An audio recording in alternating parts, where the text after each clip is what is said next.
ليه مش بعرف ارد على الانتقادات اللي بتجيلي على وزني وشكلي وجسمي، وبقف متلصمه وبلاقي نفسي بطلع همي كله في الاكل؟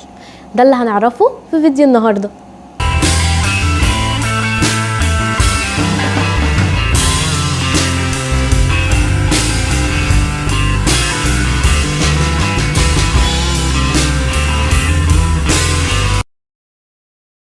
اهلا بيكي، معاكي دكتور نورهان لطفي، اخصائيه التغذيه الحدسيه ضد الدايت، واللي عن طريقها بعلمك ازاي ان انت ممكن تعيشي حياه صحيه ولكن بدون اي دايت وبدون اي حرمان، وازاي تعرفي تسمعي لجسمك. قبل ما نبدا ما تنسيش تعملي سبسكرايب للقناه وتفعلي زرار الجرس عشان يوصلك كل جديد بينزل من القناه.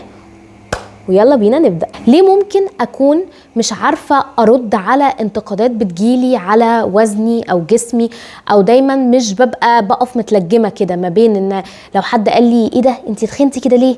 إيه ده شكلك وحش كده ليه؟ حتى في تربية ولادنا مثلا، حتى في كلام كتير ممكن إن هو يكون بيتقال لنا ما بنبقاش عارفين فعلا إن إحنا نرد عليه. ده ممكن يبقى ليه سببين اعمق شويه، ممكن ان احنا محتاجين نبص عليهم شويه علشان نعرف ازاي نتعامل صح. اول سبب ان انا ممكن ابقى من جوايا مصدقه ان انا استحق الكلام ده. يعني انا من جوايا مصدقه طب ما انت فعلا تخينه، طب ما انت فعلا شكلك وحش، طب ما انت فعلا شكلك مش عارف عامل ازاي. ما هو هما بيقولوا كلام صح، ما بيجيبوش كلام من بره. فبتلاقي نفسك اتلجمتي ومش عارفه ان انت تردي، ومش عارفه تتكلمي او مش عارفه تتعاملي مع الموقف ده ازاي، لان انت من جواكي اصلا بتصدقي ان انت تستحقي هذا الكلام. طيب وقتها بتروحي تعملي ايه؟ ببساطة عشان انتي اتلجمتي وعلشان مش عارفة، والمشاعر السلبية اللي جواكي كتير جدا، وممكن تكون كمان مشاعر بان انتي كارهة نفسك زيادة عن اللزوم، فممكن ان انتي تروحي تعاقبيها بالاكل، فبتاكلي كميات كبيرة جدا من الاكل علشان تطلعي همك فيها. وده بيبقى وقتها نوع من انواع الاكل العاطفي، ان انت بتطلعي كل همك وكل قرفك وكل زعلك في الاكل ده، وبتبقي كأنك بتثبتي لنفسك انه اهو انت فعلا فاشله، انت فعلا تخينه، انت فعلا تستحقي الكلام اللي اتقالك، والكلام ده مش جاي من فراغ، هم بيقولوهولك عشان انت فعلا فاشله وعلشان انت فعلا ارادتك ضعيفه. فمن جواكي انت بتبقي مصدقه اصلا حاجه زي كده. طيب الجزء التاني، ان احنا ممكن نكون من الناس اللي للأسف مش بتعرف ترد على الانتقادات، او مش بتعرف ترد على كلام كده ممكن يكون صعب بيتقال لها، او بتقف متلجمة قدام الموقف مش عارفة، مع ان هي ممكن بعد كده تبقى ترد، وممكن تبقى عارفة ترد، بس من بعد ما يكون الموقف خلص خلاص. وللأسف انا من الناس دي. بس الفكرة كلها ان انتي بتبقي واقفة متلجمة مش عارفة تردي، او مش فاهمة المفروض اقول ايه. وبرضو ده بيبقى فيه جوه من جوانا احساس الاستحقاق، ان احنا شايفين ان يعني ممكن ما ردش، او ممكن اعفو، او ممكن الكلام ده كله. ولكن اللي بيحصل ان انتي الكلام ده بيسيب جواكي جرح واثر كبير جدا. طيب خلينا بقى نتكلم في الخطوات اللي محتاجين ان احنا نعملها من جوه لبره عشان نعرف نتعامل مع الناس اللي بتقول لنا انتقادات سلبية شديدة عن اللزوم، او الانتقادات الكبيرة قوي زيادة عن اللزوم اللي بتبقى بالشكل ده. اول حاجة، اعرفي قيمتك. اعرفي قيمتك بمعنى ايه؟ بمعنى ان انتي تعرفي كويس قوي انتي تستحقي ايه. ومفيش انسان في الدنيا ايا كان هو ايه يستحق ان هو يتعامل معاملة وحشة علشان حجمه، علشان شكله، علشان اي حاجة في الدنيا. احنا بني ادمين، مش بنتعامل، او لما بنيجي نبص لبعض مش بنبص لبعض بالاحجام. يعني انتي يوم ما هتختفي من على وجه الخليقة لأي سبب من الاسباب وخلاص، يعني روحنا في دنيا تانية، تقييمك لنفسك عمره ما بيبقى بالشكل. تقييمك بيبقى باخلاقك، بطباعك، بالحاجات اللي انت كنت بتعمليها في دنيتك، بالكلام ده كله.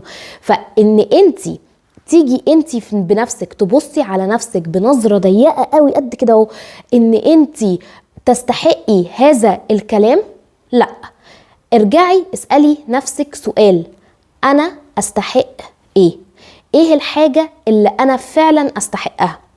وعلشان اعمل ده محتاجة ان انا اتعمق بخطوة اكبر شوية، ان انا افهم اصلا انا ليه كارهة جسمي، ليه كارهاه بالشكل ده. مش عشان هو زايد في الوزن او عشان هو تخين شوية او الكلام ده كله، ده علشان انتي صدقتي من حواليكي الرسائل اللي بتجيلك من الاشخاص اللي حواليكي، عملتي قيمتك وبصيتي على قيمتك برضو من النظرة الضيقة اللي هي نظرة الحجم والشكل والوزن والطول والكلام ده كله. لان على فكرة مش بس الناس اللي هي زايدة في الوزن بتتعرض للتنمر على شكلها، كمان الناس اللي ممكن تكون بتعاني من النحافة برضو عندها نفس حالات التنمر وبتتعرض لكلام سخيف جدا وكلام ملوش اي لازمة وكلام رزل قوي ممكن برضو بيتقال لها لنفس المشكلة، ان انتي ايه ده، حد كل اكلك، حد مش عارف ايه الكلام ده كله. فاعرفي قيمتك كويس قوي. يوم ما بتعرفي القيمة بتاعتك وبتعرفي وبتجاوبي على سؤال انا استحق ايه، وقتها بتعرفي ان انتي توصلي للقيمة الحقيقية بتاعتك. انتي مين؟ انتي عبارة عن ايه؟ مين نورهان؟ ايه هي نورهان؟ نورهان هل هي الام بس؟ هل هي الست اللي وزنها مش عارف كام كيلو؟ هل هي الست اللي عمالة تعمل دايت ورا دايت ورا دايت علشان ترضي الناس؟ وهنا نيجي للنقطة التانية اللي وراها، نقطة مين هم الناس. يعني لما نيجي نصنف، تيجي تقولك انا الناس كلها بتيجي تقول عليا اني وحشة، الناس كلها بتيجي تقول عليا الكلام ده كله.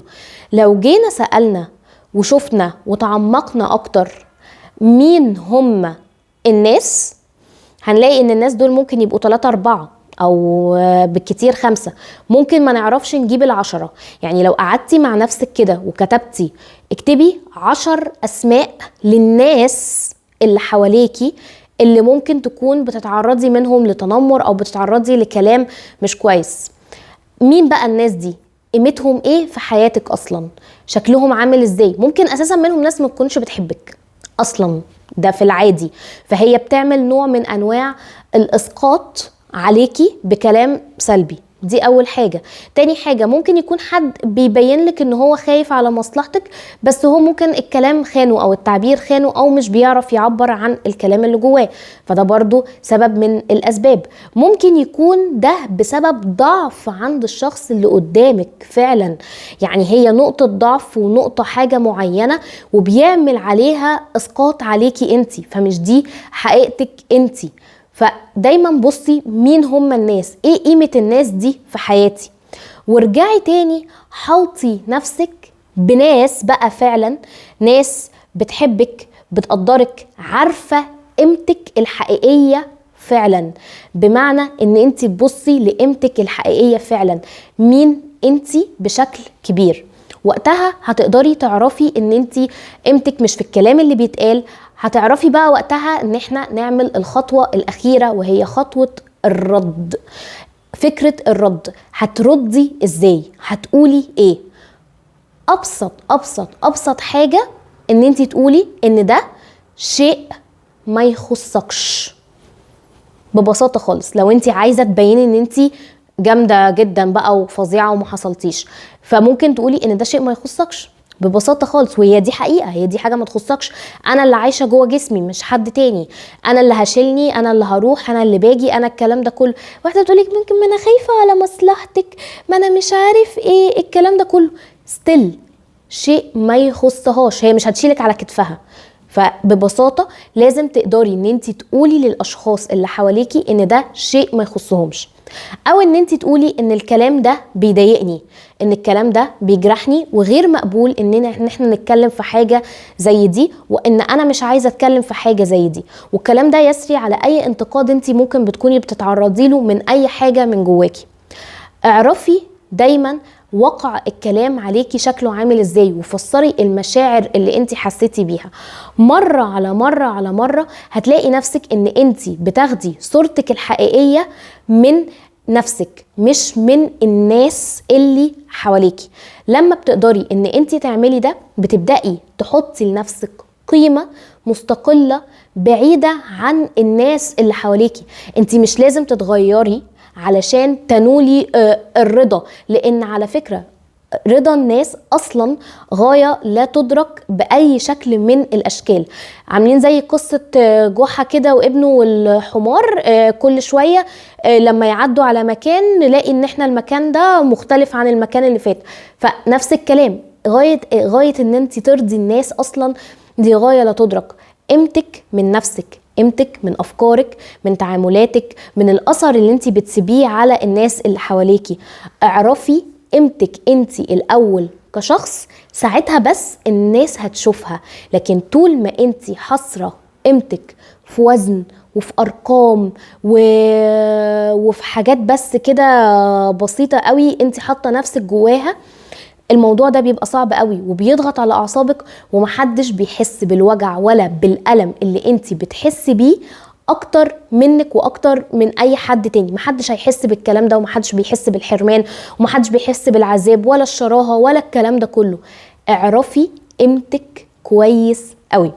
وعشان كده انا عملت كورس مجاني هيبقى يوم السبت الجاي ان شاء الله، هيبقى بنتكلم فيه ازاي نعرف نحقق 5 خطوات بس، ازاي ان احنا نتغلب على الشراهة ونرجع تاني لحياة طبيعية بره سجن الدايت. تقدري تحجزي مكانك دلوقتي لان الاعداد محدودة. تقدري تحجزي مكانك دلوقتي من خلال الرابط اللي في البايو، هيوصلك ايميل بلينك الزوم علشان تعرفي تخشي تتفرجي على الكورس المجاني. وما تنسيش ان انتي قيمتك مش مجرد ارقام، قيمتك فيكي انتي وفي الاثر اللي انتي بتعمليه على الناس. ما تنسيش ابدا الجملة دي، واعرفيها كويس وحطيها هنا. وده كان فيديو النهاردة. اتمنى ان الفيديو يكون عجبك، وان هو يكون اداكي شوية دافع ان انتي تقدري تبصي لنفسك بره دايرة الارقام وبره دايرة الحسابات الكبيرة دي. واتمنى ان انتي تعملي لايك للفيديو، تعملي سبسكرايب للقناة، وتفعلي زرار الجرس عشان يوصلك كل جديد من القناة. واشوفك في الفيديو الجاي.